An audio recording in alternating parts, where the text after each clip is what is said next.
Welcome to the YouTube channel for my new book, Seed of Israel, DNA Guide to Tracing Your Jewish Ancestry, available on Amazon in eBook and paperback versions. Links to order your copies are below. Also, be sure to hit that subscribe button to get more videos like this. In this video, I'm going to talk about the Moabites. I want to talk about who they are. I want to talk about where they were from, and I'll get into that in a little bit. But first, the reason I want to talk about the Moabites is because of a newly deciphered Moabite inscription that may be the first use of written word Hebrews. So the cylindrical altar from 3,000 years ago was found in Jordan, and it could offer it does offer the first evidence of early Moabite script, and it could be pretty significant. So let's delve into this a little bit. So this is from the Times of Israel. It says the earliest written use of the word Hebrews may have been found upon an inscribed Moabite altar discovered during ongoing excavations at the biblical site of Atarot, Khirbat Ataruz in Jordan. The two newly deciphered late 9th century or very early 8th century BCE Moabite inscriptions incised into the cylindrical stone altar serve as tangible historical anchors for a battle of epic proportions. And it says, according to researcher Adam Bean's Levant article on the find, quote, an inscribed altar from the Khirbat Ataruz Moabite sanctuary, and I'm going to leave a link to that article that was published in the journal Levant on this really interesting discovery and these inscriptions, the translation of these inscriptions. So he says that the inscriptions offer new insight into the bloody aftermath of the conquest of Atarot that is described in the famed Mesha Stela and in the Bible. In 2 Kings 3:4-5, after the death of King Ahab of Israel, who reigned circa 869 to 850 BCE, King Mesha of Moab rebelled against Israel hegemony but was defeated. So it says that 2 accounts, however, give opposing victors. In the Mesha Stela narrative, the vengeful Moabite king razes the city and annihilates its inhabitants, only to later populate it with other peoples. And so Bean writes that these 2 new inscriptions, the earliest extant evidence for a distinctive Moabite script, could be Moabite records of tally booty and a description of the conquered peoples. If his reading is accurate, these peoples could potentially include the Hebrews. So this could provide really strong counter evidence against the biblical narrative, it says. So this is quoting an article from Christopher Ralston. He's a professor at George Washington University.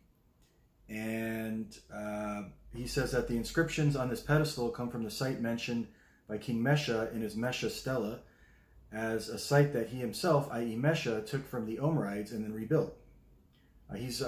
Ralston is an epigrapher.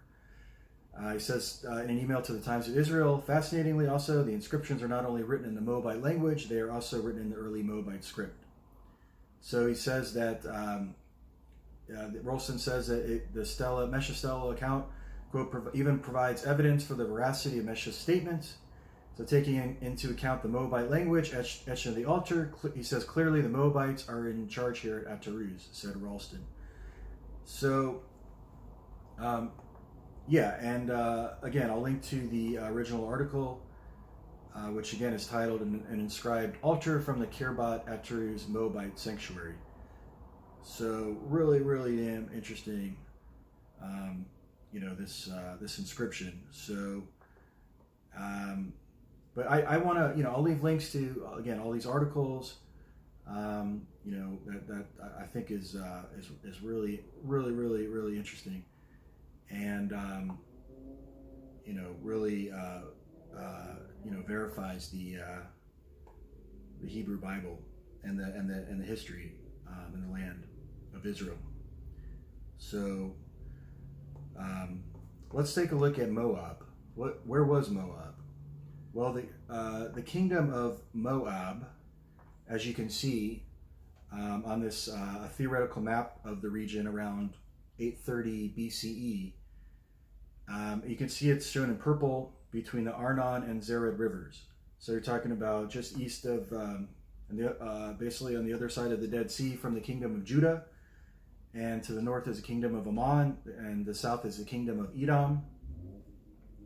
And so it lies in modern-day Jordan. And again, it's much of it was on the east is on the eastern shore of the Dead Sea. So,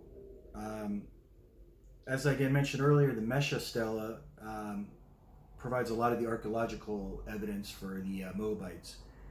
And again, it describes the Moabite victory over an unnamed son of King Omri of Israel. So, the Moabite capital of the Kingdom of Moab was Dibon, as you can see on the map. And so, yeah, according to the Hebrew Bible, Moab was often in conflict with the Israelite neighbors to the west, which was divided between the Kingdom of Judah and the northern Kingdom of Israel. So, so the Moabites, who are the Moabites that inhabited this land of Moab? Well, they are said to have descended from Moab, who was the son of Lot and his oldest daughter. And this is taken from Genesis 19:37. So the Moabites worship the god Chemosh, who may be depicted in the Balua Stela, dated to the end of the Late Bronze Age. The most famous Moabite king, as I mentioned earlier, it's from the archaeological record, and the Mesha Stela is Mesha. So, and again, he left that the Mesha Stela, the longest Moabite text, dating to the 9th century BCE.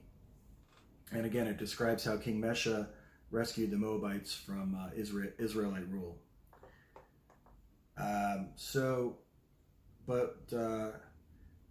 There is, according to Jewish, so what happened to the Moabites?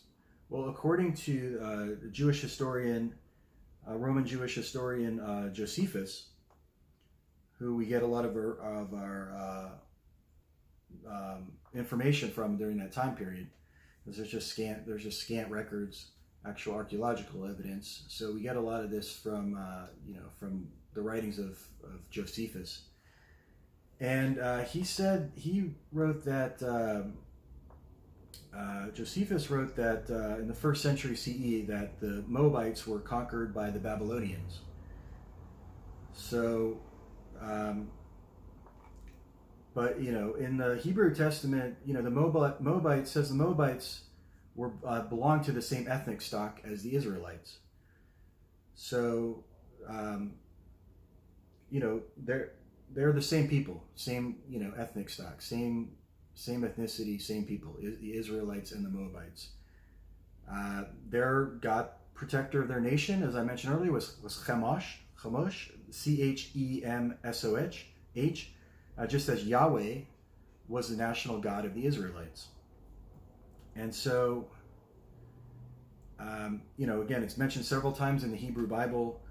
King Saul of Israel in the 11th century fought against the Moabites, as documented in 1 Samuel 14:47, and he later granted asylum to the family of the young rebel and future King David. 1 Samuel 22:3-4, and David in turn fought against the Moabites and forced them to pay heavy tribute. 2 Samuel 8:2, and David's great grandmother Ruth was a Moabite. From Ruth 4:17-22, and his son Solomon, as a sign of his authority, obtained Moabite princesses for his harem, according to 1 Kings 11:1-8, and erected near Jerusalem a shrine dedicated to Chemosh. So again, we heard the story about Ruth the Moabite as a convert, but also remember, as I stated earlier, that the Moabites were this exact same ethnic stock as the Israelites. There was no difference between the two of them. So that's a little bit about And it says, yeah, here, Moab had become a tributary of Assyria by the late 8th century BCE, and was conquered by the Babylonians.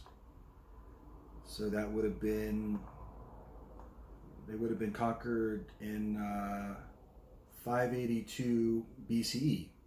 And then the Moabites disappeared from history. And the territory where Moab was the Kingdom of Moab on the eastern shore of the Dead Sea was conquered by the Nabataeans. So the Nabataeans were it was not conquered but resettled by the Nabataeans in the 4th to 3rd century BCE. And I recently visited Petra, where there was a Nabataean city. And there, you go to the Negev Desert, and there's Nabataean ruins there as well.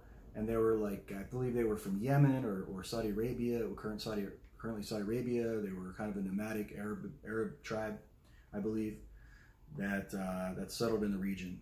So they replaced the Moabites, the Nabataeans. And it says here, just to finish the video, it says the Moabite language differed only dialectically from Hebrew, and Moabite religion and culture were very closely related to those of the Israelites. And it says, nevertheless, Moabites were excluded from the Jewish community, according to Deuteronomy 23, 3-6, where the name Moab became a typical denomination for the enemies of God. And that's from Isaiah 25:10. So that's a little bit about, the Moabites and this 2,800-year-old altar, that confirms this war between Israel and Moab, as documented in biblical text. And thank you for watching.